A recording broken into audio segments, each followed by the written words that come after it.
श्वास मार्ग से भीतर सर्प प्रवेश करे, वैसे ही मैंने प्रवेश किया।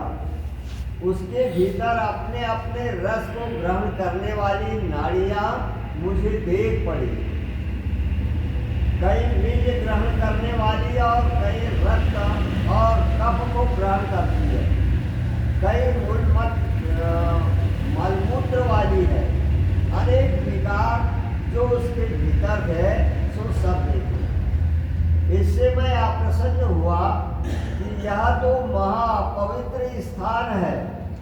यहाँ रक्त मज्जा से युक्त महानरक के तुल्य अंधकार है। फिर और आगे गया तो वहाँ एक कमल देखा जिसमें उसका संवेदन फूटता था और सौम्य शक्ति जो महातेज युक्त हृदय आकाश है वह भी वहाँ स्थित था। वही त्रिलोकी का आदर्श है। त्रिलोकी में जो पदार्थ है उनका दीपक है और सब पदार्थों की सत्ता है। ऐसी संवित रूप जीव सत्ता वहाँ स्थित थी। उसमें तद्रूपता को प्राप्त हुआ। फिर मैंने सूर्य, चंद्रमा, पृथ्वी, जल, तेज, वायु, आकाश, पर्वत, समुद्र, देवता, गंधर्व आदि नाना प्रकार के स्थावर जंगम विश्व को देखा। ब्रह्मा, विष्णु और रुद्र सहित संपूर्ण सृष्टि को उसके भीतर देखकर मुझे आश्चर्य हुआ कि उसके भीतर सृष्टि क्यों कर भासी थी। तो हे बधिक, उसने जागृत में उस सृष्टि का अनुभव इंद्रियों से किया था और भीतर चित्त तत्व में उसका संस्कार हुआ था। वही भीतर भासने लगा। भीतर जो भूत सत्ता थी वह उसके स्वप्न में बाहर सृष्टि रूप बनी और मुझको प्रत्यक्ष भासित होने लगी। तो जैसे जागृत प्रत्यक्ष अर्थाकार होता है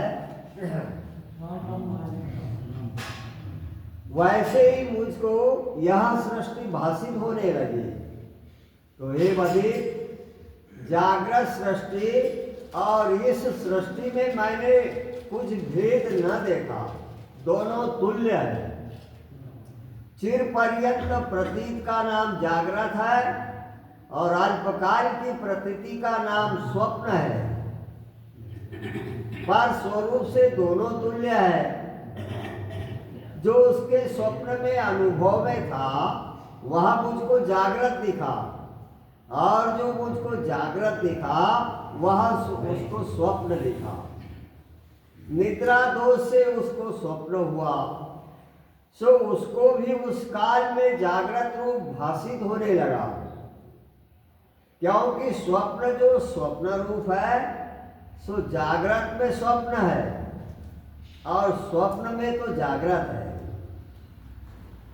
वैसे जागृत भी अपने काल में जागृत है, नहीं तो स्वप्न रूप है।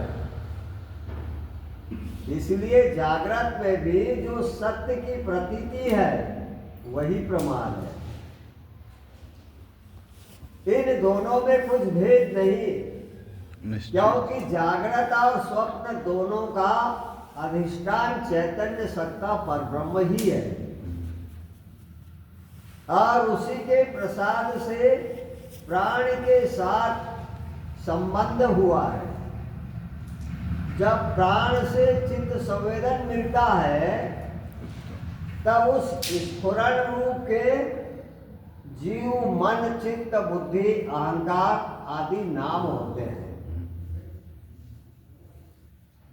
तो वही संवेदन जो बाह्य रूप हो फूटता है तब जागृत रूप जगत होकर भासित होता है।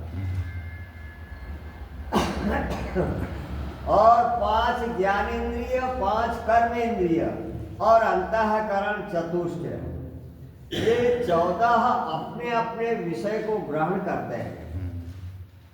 इसका नाम जागृत है।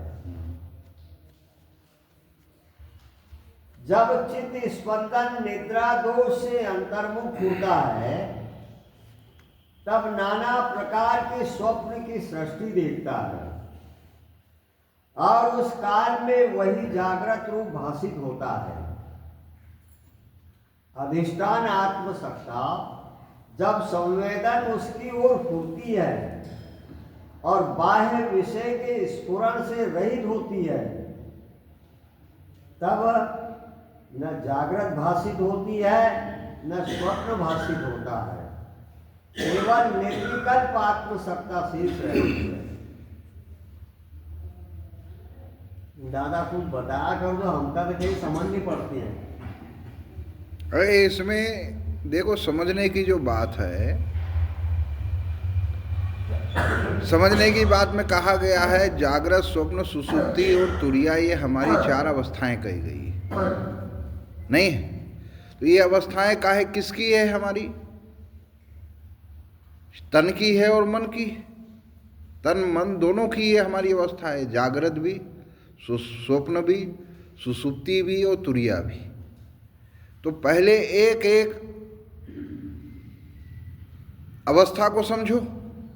जागृत अवस्था किसे कहते हैं? कि जहाँ हमारी सामान्य भाषा में कि जहाँ हमारे शरीर निद्रा का त्याग करके अपने आसन से उठ करके किसी कर्म के लिए खड़ा हो जाता है, वो हमारी जागृत अवस्था कहलाता है। क्या कहलाता है? हमारी जागृत अवस्था। और स्वप्न, तो स्वप्न अवस्था जागृत के बाद स्वप्न कहा गया है, सुषुप्ति तो कहा नहीं गया है।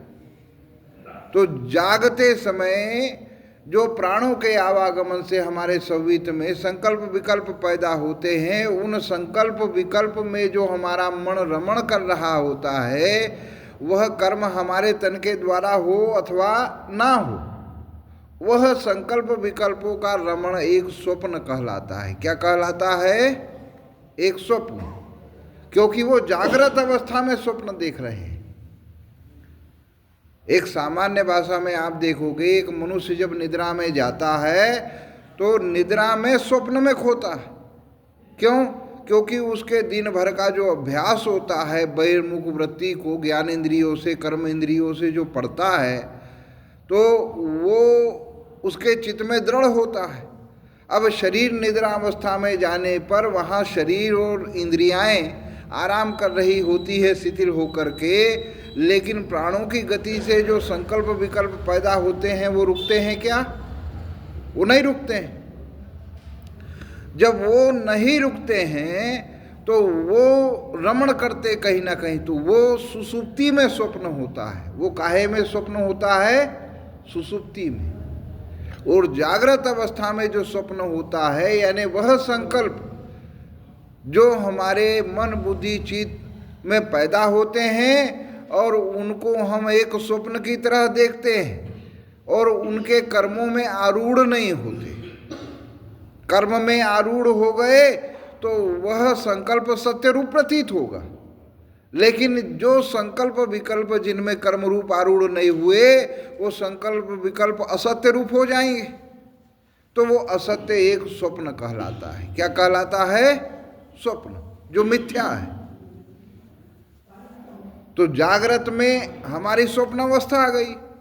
अब इसमें सुषुप्ति कि मान लो हम मनुष्य तन में आकर के और केवल उदर पोषण के धर्म में लगे रहें और सत्संग में नहीं जाए, शास्त्रों के पास नहीं जाए, कीर्तन में नहीं जाए, कथा भागवत में नहीं जाए, हमारे परलोक सुधारने का कोई कार्यक्रम ना करे, ज्ञान का कोई कार्यक्रम ना करे, अपने परमात्मा के स्वरूप में स्थित होने के लिए स्थित प्रज्ञ स्थिति का कोई अभ्यास ना करे, तो ये हमारी सुषुप्ति अवस्था है। क्या है हमारी सुषुप्ति अवस्था?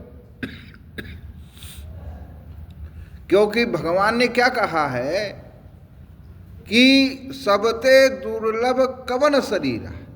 तो सबसे दुर्लभ कौन सा शरीर है? मनुष्य शरीर नहीं। बड़े भाग मानुष तन पावा, सुर दुर्लभ सद ग्रंथ ही गावा। बड़े भाग से ये मनुष्य तन पाया है, देवताओं को भी दुर्लभ है। तो कौन सा सबसे दुर्लभ कौन शरीर? देवता होना तो बड़ा सरल है। ढेर सारे पुण्य करो और पुण्य करके स्वर्ग में बैठ जाओगे तो देवता हो जाओगे, लेकिन मनुष्य होना बड़ा कठिन है। नहीं, और मनुष्य हो करके इसमें जब तुम अपनी मुक्ति का साधन करोगे, इसमें जब अपने ब्रह्मकार वृत्ति में स्थित रहने का साधन करोगे, उसको जागा हुआ माना गया है। उसको क्या माना गया है? जागा हुआ, चेतन किया हुआ, चेतन हुआ। तो जागृत अवस्था इसको कहते हैं। पाहिन जेहि परलोक सम। जय। यानी मनुष्य तन को पा करके जिसने परलोक नहीं संवारा, वो सुषुप्ति अवस्था में। तो अब बताओ, हम जगे हुए हैं, संकल्प विकल्प में खो रहे हैं, तो वो स्वप्नावस्था है। अब हमारे आत्म कल्याण में हम जागे हुए नहीं हैं, तो वो भी हमारी सुषुप्ति अवस्था है। तो हम जागे हुए सो रहे कि नहीं सो रहे? अरे एक मनुष्य वह होता है कि सो गया है, रात्रि में निद्रा में अपने आसन पर आराम कर रहा है, दिन भर का चित्तवृत्ति में जितना दृढ़ अभ्यास है उसका स्वप्न देख रहा है, तो स्वप्न में उसका अंतःकरण जाग रहा कि नहीं जाग रहा? तो सुसुप्ति में जागा हुआ इंसान है। तो ऐसा हमको जागृत अवस्था में जो सुसुप्ति है उसमें जागना है। तो जागृत अवस्था की सुसुप्ति क्या बताई है? मोह निशा सब सोहन हारा। यानी हमको जो मोह पैदा होता है, वो मोह रूपी रात्रि में हम सब सोए हुए हैं, जहाँ मात्र उदर पोषण में ही अपना सारा समय व्यतीत करते हैं, खर्च करते हैं, और हमारे आत्म कल्याण के लिए हम जरा भी कोई साधन नहीं करते। क्योंकि बिना आत्म कल्याण के साधन किए बिना हमारी मुक्ति नहीं। अब आत्म कल्याण के साधन में जो जीव लग गए उनको जागा हुआ माना गया है। उनको क्या माना गया है? जागा हुआ। तो आपके बुद्धि में आया, जागृत, स्वप्न, सुसुप्ति और तुरीया अवस्था किसे कहते हैं? कि जागते में ही हम स्वप्न भी देख रहे हैं, जो इच्छाएं कहलाती हैं। क्या कहलाती हैं? इच्छाएं। अब वो त्रिविध ईशना तरुण तिजारी नहीं है, वो त्रिविध 3 प्रकार की ईशनाएं, इच्छाएं क्या है? तिजारी के समान है। तिजारी किसको कहते हैं? हाँ? कुठार को। हाँ? तिजारी बुखार 3 दिन के बाद जाता। अरे वो तिजारी एक अलग हो गया। हाँ? हाँ, इच्छाएं। बोलो सच्चिदानंद घन भगवान। बाबा थोड़ी तुरिया को क्लियर करो। नहीं, तुरीया अवस्था को तब समझ सकते हैं कि हम जागते में जब आत्म कल्याण में जागेंगे, समझ रहे हैं? तो हाँ? आत्मा महसूस करेगा ना चेतन। तो भाई चेतन तुम स्वयं हो, इतना भाव तुमको जब अनुभूति में हो जाएगा तब समझो कि तुम जाग गए मोह निशा से। और जब ब्रह्म भाव, आत्म भाव, परम पद में तुम स्थित हो जाओगे तो वह चेतन चेतन नहीं रहोगे, तुम चैत्य हो जाओगे। क्या हो जाओगे? चैत्य। यानी तुमको अपने आप का बोध हो गया। अब जब तुमको अपने आप का बोध हो गया तो उस बोध में दृढ़ स्थिर रहने का नाम तुरीयावस्था है। समझ रहे हो? यानी तुम्हारे चित्त में समा गया कि तुम स्वयं ज्योति स्वरूप हो, तो वह इतना दृढ़ हो जाए कि बार बार जो मनुष्य शरीर में चेतन तत्व रहने से इदम देह अस्ति भाति अहम का अहम मम अभिमान जो पैदा होता है हमारे चित्त में, वो हमारे चित्त में पैदा ना हो, क्योंकि वही अज्ञान है। हम इदम देह अस्ति भाति तो है नहीं, ये हमारा साधन है। हम कौन है? चेतन अमल सहज सुख राशि। हम वो परमात्मा के अंशरूप जीवात्मा स्वरूप चेतन तत्व हैं। क्या है हम? चेतन तत्व। तो उस चेतन तत्व को तो हमने जैसे मान लो सुना और सुन लिया, सुन के भूल गए, तो वो अवस्था तुरिया नहीं कहलाएगी, वो सुसुप्ति कहलाएगी। और सुन करके उसको अपने मनन में याद रख लिया तो वो जागृत अवस्था कहलाएगी। क्या कहलाएगी? जागृत अवस्था। और मान लो उसको सुन के याद रख के उसमें दृढ़ स्थित प्रज्ञ हो गए विजय भैया कहाँ थे? तो वो हमारी तुरीयावस्था कहलाएगी। बोलो सच्चिदानंद घन भगवान की। मुझे मैंने विचार कर देखा है कि जगत और कुछ वस्तु नहीं है, फुरने ही का नाम जगत है। जब चित्त संवेद स्फुरण होता है तब जगत भासता है, और जब चित्त संवेदन फुरने से रहित होता है तब जगत की कल्पना मिट जाती है। इसलिए मैंने निश्चय किया है कि वास्तव में केवल चिन्ह मात्र है, जगत कुछ वस्तु नहीं, मिथ्या कल्पना है।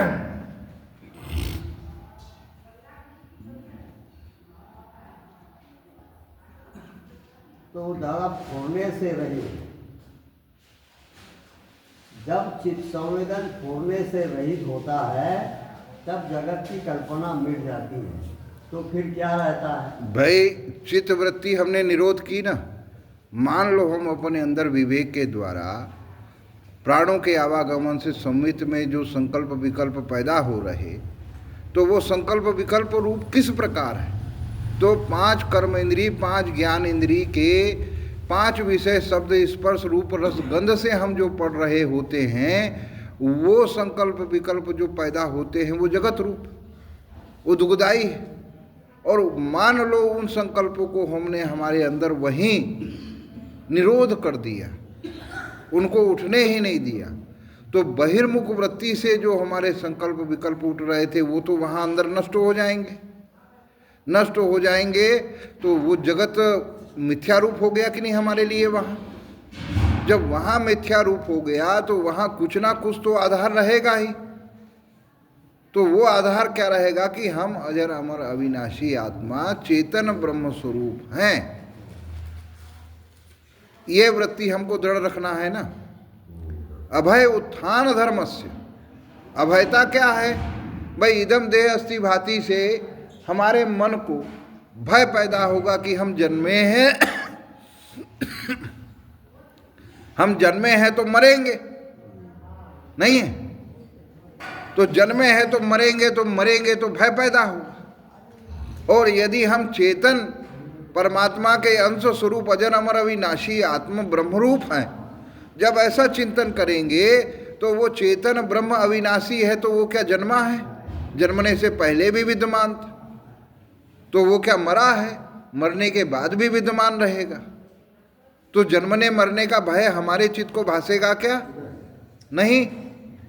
जब हमारे चित्त को वो जन्मने मरने का भय नहीं भासेगा तो हमको क्या भासेगा? अभयता, निडरता। किस बात की? कि समझी ले रे मना भाई अंत न होवे कोई आप, यानी अपना कभी कोई अंत नहीं होता। हम चेतन अमल सहज सुख राशि है, और इस भाव को हम यदि स्थित प्रज्ञ हो जाए तो हमको जन्मने मरने का भय नहीं रहेगा। तो हम मरेंगे क्या? नहीं। मरेगा कौन? शरीर। हम कहीं ना कहीं चेतन तत्व पुनः पंच तत्व को ग्रहण करके और निश्चित रूप से नया अन्य शरीर धारण कर लेंगे। जिस प्रकार हम अभी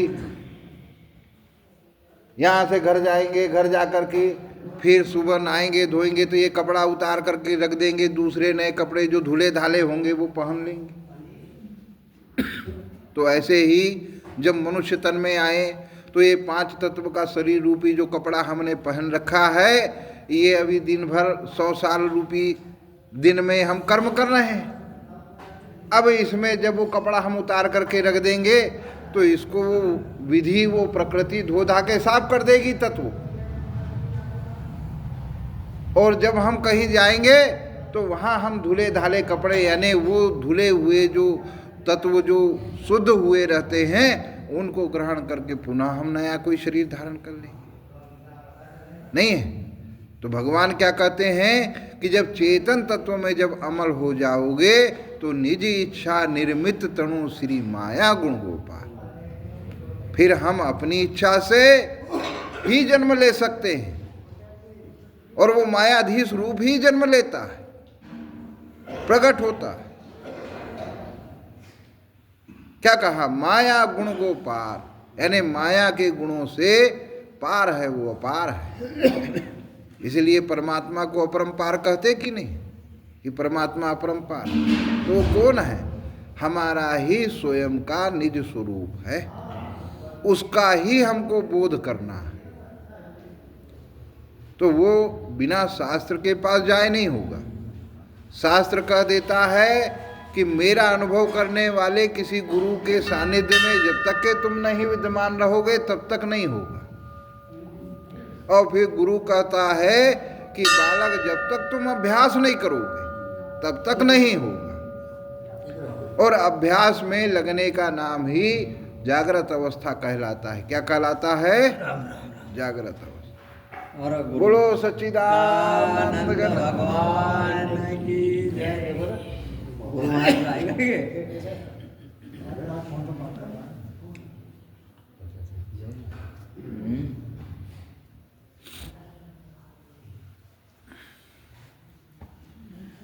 तो अब वही वृतांत फिर सुनो कि जब उसके भीतर मैंने स्वप्न और जागृत अवस्था देखी तब मैंने यह इच्छा की कि सुषुप्ति अवस्था भी देखो और विचार किया कि सुषुप्ति प्रलय का नाम है, जहाँ दृष्टा दर्शन दृश्य तीनों का अभाव हो जाता है। परंतु जहाँ मैं देखने वाला हुआ, अब यहाँ समझो, दृष्टा दर्शन दृश्य का अभाव हो जाता है। हाँ, तो वो अभाव केवल दो ही जगह होता है। कब? या तो वो ध्याता ध्यान ध्येय रहेगा तब, या चेतन चित चेत हो गया तब। समझ रहे हो? दृश्य उसका करते हैं जो अपने से विलग हो, लेकिन जो तुम चेतन स्वरूप अपने चित्त में चिंतन के द्वारा चैत्य हो गए तो वहाँ दृष्टा दर्शन दृश्य का अभाव हो जाएगा। ये उत्थान हो गया, क्योंकि तीसरी पीढ़ी है दृष्टा दर्शन दृश्य। या फिर जब तक के तुम ध्याता हो, ध्याता ध्यान ध्येय यानी अभ्यासरत हो और तुमको बोध की प्राप्ति नहीं हुई है, चेतन तत्व की प्राप्ति नहीं हुई है, वहाँ भी तुमको दृष्टा दर्शन दृश्य का अभाव रहेगा। लेकिन वहाँ से जब चलोगे तो तुमको दृष्टा दर्शन दृश्य में स्थित होना पड़ेगा। लेकिन जब चेतन चित चैत्य हो जाओगे तो वहाँ दृष्टा दर्शन दृश्य स्वयं समाहित हो जाता है सत्य रूप होकर के। इस प्रकार उसका अभाव वहाँ रहता है। लेकिन वह जब इस स्थित प्रज्ञ में जीव किसी से भी व्यवहार करता है तो उसको भी वह चेतन चित चैत्य का स्वरूप ही दिखता है। उसको समता का भाव उसके अंदर पैदा हो जाता है। वो किसी दूसरे भी मनुष्य को देखेगा तो वो ऐसा नहीं देखेगा कि गधा घोड़ा कुत्ता बिल्ली छे, उसको भी वो भगवान का रूप ही देखेगा। कहीं देखेगा भगवान का रूप, तब उससे प्रेम पैदा होगा। लेकिन उसमें फिर वो देव और असुर भाव का व्यवहार में अवलोकन करेगा कि आई न सेवा करीरा, सम्मान करीरा, कि आई न लठ बतारा गाली दे रहा है। लठ बतारा गाली दे रहा तो भाई ये असुर है, तो असुर को फिर भगवान अंत करी ना अपना में समाज। और कोई देवता आ जावो तो आई जा भाई, बैठी जा पास में, गली लगावो ना अपना में समाज। नहीं है तो परमात्मा का क्या काम है कि ये सब मेरा ही उपजाया हुआ है और मैं इन सबको अपने में ही विलीन करता हूं। अर्जुन को स्पष्ट नहीं गीता में कहा कि हे अर्जुन, ये जितना चराचर देख रहे हो ये सब मैं अपने में विलीन कर लेता हूं।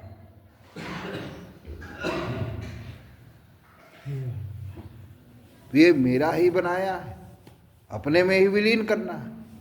तो जगत जैसे मान लो ये मठ बना, मंदिर बना, तो हमारे हृदय में कल्पना आई, तब तो हमने बनाया नहीं। और इसमें आकर के हम समाहित हो जाए तो हमने विलीन कर लिया कि नहीं इसको? नहीं भाई, मठ मंदिर काहे के लिए बनाया? साधारण बात से तुम देखोगे मनुष्य का स्वभाव, एक वृत्ति मनुष्य का ही नहीं, स्वाभाविक पशु पक्षी पेड़ पौधा सब में भी पैदा होता है। शस्त्र देख वध उपजे नारी देख के काम, शास्त्र देख ज्ञान उपजे मंदिर देख के नाम। तो ये मंदिर हमने क्यों बनाया है कि परमात्मा के नाम की स्मृति हमारे अंदर है। शास्त्र हमारे क्यों रचे गए हैं? यदि मान लो हमको अनार का अक्षर भी पढ़ना नहीं आता हो, ABCD भी नहीं आता हो, कोई अनपढ़ हो, जीवन भर खेत में काम करने वाला हो, लेकिन उसके पास यदि पुराण को बैठा दोगे या पुराण के पास उसको बैठा दोगे तो उसके अंदर ज्ञान की बातें अपने आप पैदा हो जाएगी। नारी कोई माँ हो, बहन हो, बेटी हो या अन्य कोई स्त्री हो, तुम्हारे सम्मुख आ गई तो वो पक्ष विपक्ष शरीर की बनावट का जो भाव है वो स्वभाव से काम पैदा कर देगा, लेकिन वहाँ तुम्हारे ज्ञान की दृष्टि उस भाव को रोक देती है कि ये मेरी माँ है, ये बहन है, ये बेटी है, इससे ये काम संबंध बनाने योग्य है अथवा नहीं है। नहीं, तो उस भाव को हम ज्ञान से देखते कि नहीं देखते? शस्त्र हमारे हाथ में, हम गाय चराने भी जा रहे हैं, भैंस चराने भी जा रहे हैं, तो वो कई थारा का मारी रही भाई नहीं। फिर क्यों तू घर से खेत तक ले जाते कम से कम 50 लठ तू बैल को भी मारेगा, गाय को भी मारेगा, भैंस को भी मारेगा। वो तो तेरे को नहीं मार रहे हैं, लेकिन तू क्यों फिर उसको मार रहा है? तो ये अज्ञानता है कि नहीं? शस्त्र देख वध उपजे, शस्त्र यदि तुम्हारे पास रहेगा तो वध उपजेगा ही कि मैं किसकी हत्या कर दूं। कौन मेरे को घूर के देख रहा है, कौन मेरी बात नहीं सुन रहा है, कौन मेरी मर्यादा नहीं कर रहा है। तो ये जो स्वभाव से जो पैदा होता है, उस स्वभाव से जो पैदा होता है, पहले उसको जीतना पड़ता है। क्या करना पड़ता है? उसको जीतना पड़ता है। बोलो सच्चिदानंद घन भगवान